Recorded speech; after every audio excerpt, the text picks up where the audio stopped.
pas udah diresmiin, pusat pemerintahan untuk sementara itu dikendaliin dari Gedung Agung Yogyakarta yang berperan jadi istana kepresidenan saat itu. Selanjutnya ibu kota kita itu pernah pindah ke Biren. Jadi kalau gue lihat dari laman, sekitar 50% wilayah Jakarta itu punya tingkat keamanan banjir di bawah 10 tahunan. Balik lagi bareng gue Mas Wer di channel Pelaku Seni Kreatif. Di setiap videonya gue bakal bahas tentang sejarah, teori konspirasi, misteri, dan segala kisah-kisah yang terjadi di belahan bumi ini. Kalau gitu, ya udah, di sini aja karena lo udah terlanjur dengar.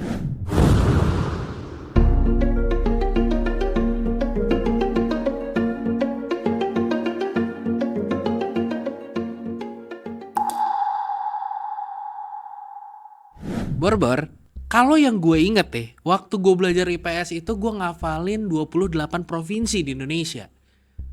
Terus gak lama gue tanya adik-adik tingkat gue, mereka itu ngapalin 33 provinsi di Indonesia.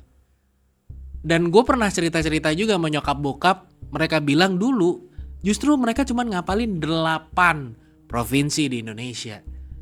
Berarti kalau dari sini benar-benar Indonesia itu adalah negara yang berkembang gitu loh. Dan baru-baru ini gue yakin lu pada tahu dah Bor. Kan akhirnya sah tuh ibu kota Indonesia yang bukan lagi di Jakarta, tapi jadi Kalimantan Timur atau yang disebut sebagai Ibu Kota Nusantara. Atau disingkat jadi IKN deh. Walaupun hal ini itu sebenarnya ngundang banyak pro dan kontra. Karena ngeganti Jakarta yang awalnya jadi Ibu Kota Indonesia pindah ke provinsi yang lain. Tapi sebenarnya Jakarta itu nggak selalu jadi ibu kota Indonesia. Kita sempat pindah-pindah juga sebenarnya waktu zaman agresi militer Belanda dulu. Ini kalau yang gue baca di detik.com, ini ada 3 kota yang pernah jadi ibu kota Indonesia.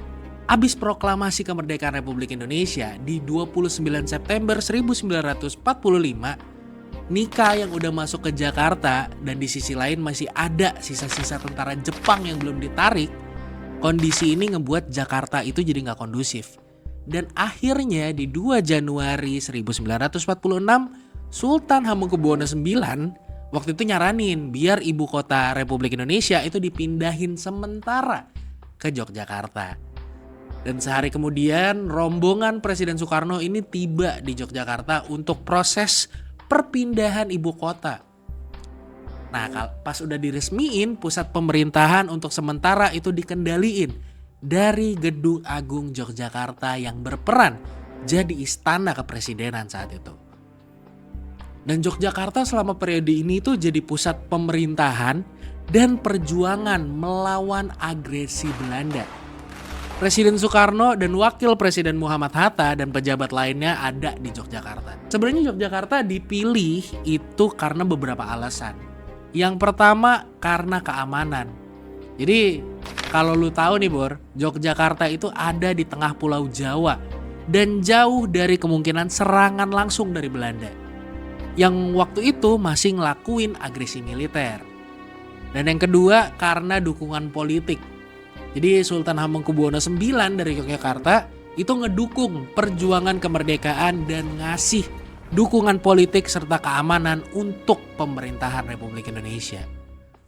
Yang ketiga adalah kondisi yang strategis.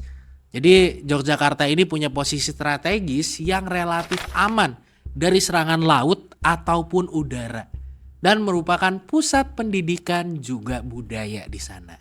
Jadi waktu itu walaupun ibu kota kita udah dipindah nih ke Yogyakarta, tapi kondisi Indonesia itu masih belum stabil. Dan lebih lagi Jogja itu sempet berada jatuh boros banget tuh. Maksudnya jatuh ke pemerintahan Belanda. Dan di tanggal 19 Desember 1948 ibu kota itu dipindahin lagi dari Yogyakarta ke Bukit Tinggi Sumatera Barat. Nah ini karena presiden, wakil presiden dan para petinggi negara itu ditawan sama Belanda dan diasingkan keluar Jawa. Dan situasi politik di Jakarta jadi bener-bener makin gak stabil tuh saat itu. Dan dari hasil rapat kabinet sebelum serangan itu kejadian, presiden dan wakil presiden ngasih mandat untuk para menteri kemakmuran Syafruddin Prawira Negara yang waktu itu ada di Bukit Tinggi untuk ngebentuk pemerintahan darurat di Sumatera. Ada beberapa alasan sebenarnya kenapa Bukit Tinggi itu dipilih jadi ibu kota pada saat itu. Yang pertama karena lagi-lagi lokasinya yang aman. Karena Bukit Tinggi ini letaknya di dataran yang rendah, nggak mungkin dong kan tinggi. Di dataran yang tinggi di Minangkabau, Sumatera Barat. Terus lokasinya ini ada di pegunungan yang ngebuat kota ini jauh lebih sulit dijangkau sama serangan militer dari Belanda. Ini benar-benar ngasih perlindungan yang lebih baik untuk pemerintah dan pusat administrasi negara. Selanjutnya adanya dukungan lokal di sini. Jadi waktu itu Bukit Tinggi itu punya dukungan politik yang kuat untuk kemerdekaan. Sultan Syahrir yang merupakan seorang tokoh penting ya dari Sumatera Barat dan Perdana Menteri Republik Indonesia saat itu bersama dengan tokoh-tokoh lokal ini ngasih dukungan penuh sama pemerintah yang terpaksa harus dipindahkan. Dan juga Bukit Tinggi ini dia punya lokasi atau kondisi yang strategis. Jadi selain faktor keamanan, Bukit Tinggi juga punya akses yang bisa dibilang baik melalui jalur transportasi. Walaupun nggak sebesar Jakarta, tapi kota ini itu tetap punya fasilitas yang cukup untuk menjalankan pemerintahan. Dan selama periode ini, Bukit Tinggi itu jadi simbol ketahanan dan juga semangat perjuangan rakyat Indonesia. Dan masyarakat setempat itu benar-benar antusias untuk nyambut peran dalam mendukung pemerintah dan ngebantu melancarkan kegiatan administratif dan juga logistik saat itu.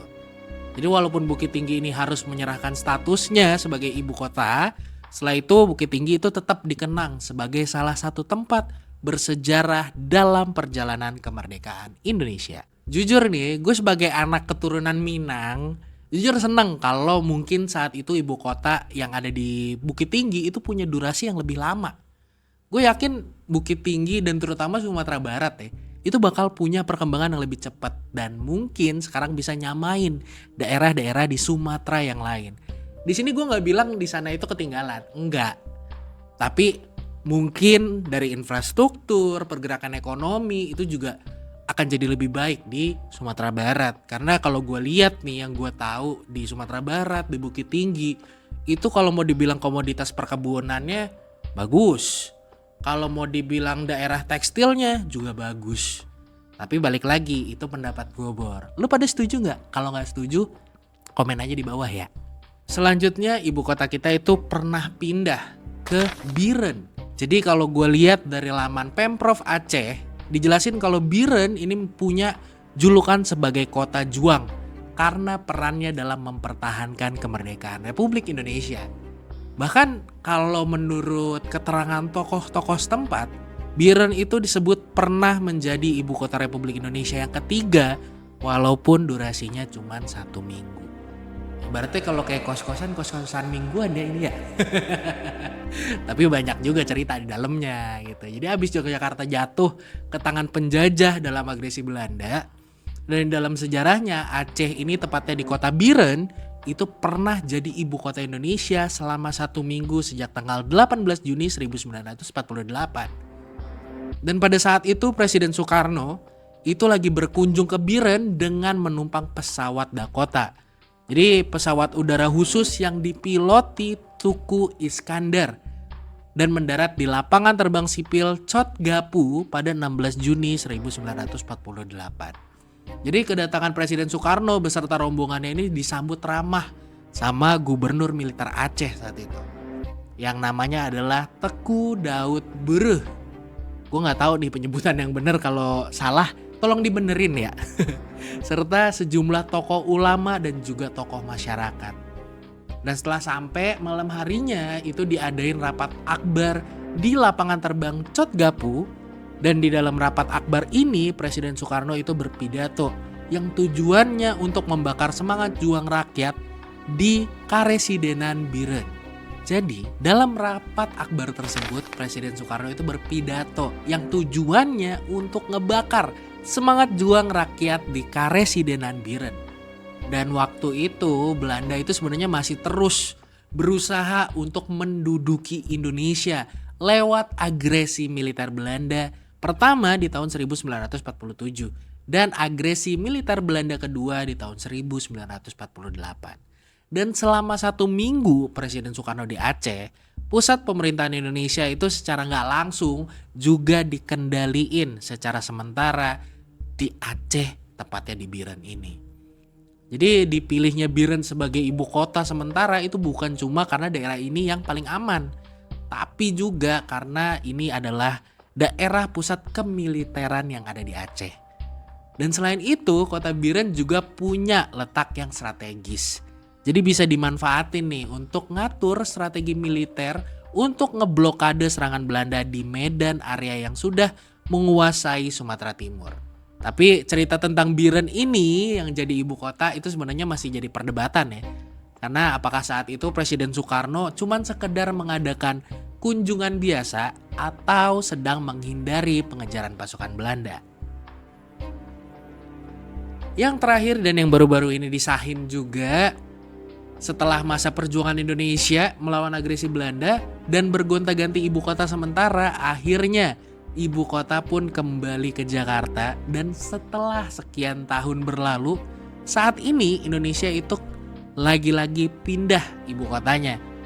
Tapi bukan karena agresi atau penjajahan dari pihak lain, tapi emang karena ibu kota yang baru ini dinilai lokasinya lebih baik untuk kemajuan Indonesia ke depannya. Menurut informasi dari laman Kementerian Keuangan, IKN itu pertama kali dicetusin sama Presiden Soekarno di tanggal 17 Juli 1957. Dan Soekarno milih Palangkaraya sebagai IKN dengan alasan Palangkaraya ini ada di tengah kepulauan Indonesia dan wilayahnya juga luas. Jadi sebenarnya saat itu Soekarno itu mau nunjukin sama dunia kalau bangsa Indonesia mampu membangun IKN yang modern. Tapi sayangnya ide Soekarno ini belum pernah terwujud.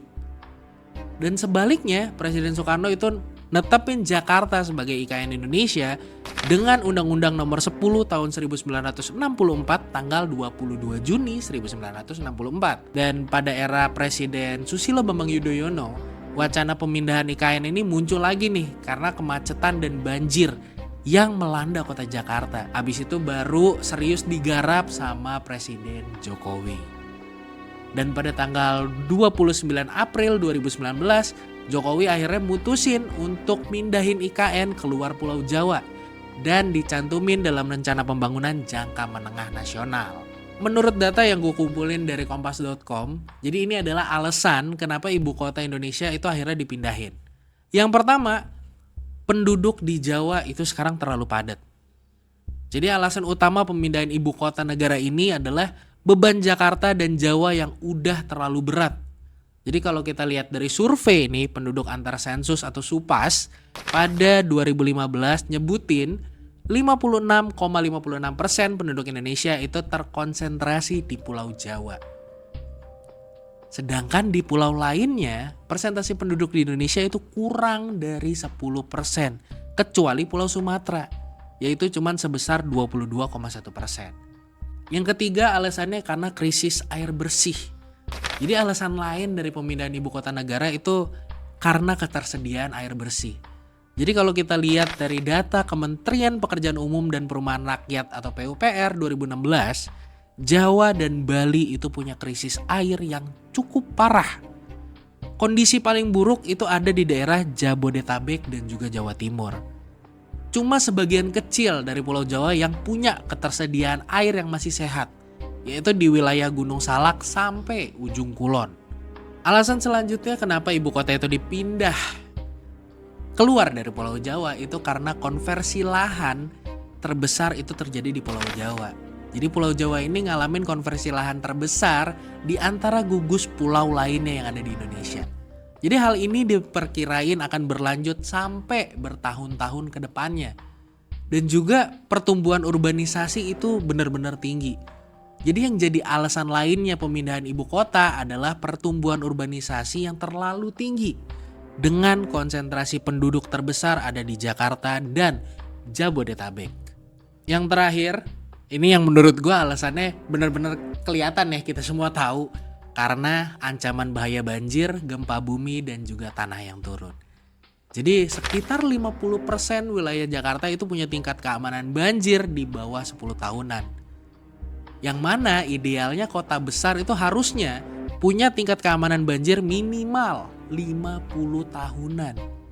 Selain itu, tanah turun di Jakarta itu juga udah sampai 35 sampai 50 cm selama kurang lebih itu dari tahun 2007 sampai 2017. Kurang lebih 10 tahun. Jadi sebenarnya kalau kita lihat dari kenyataan yang ada nih, untuk sekarang mindahin ibu kota keluar Pulau Jawa, menurut gue sih kayaknya ini keputusan yang cukup tepat buat pemerataan pembangunan, Bang.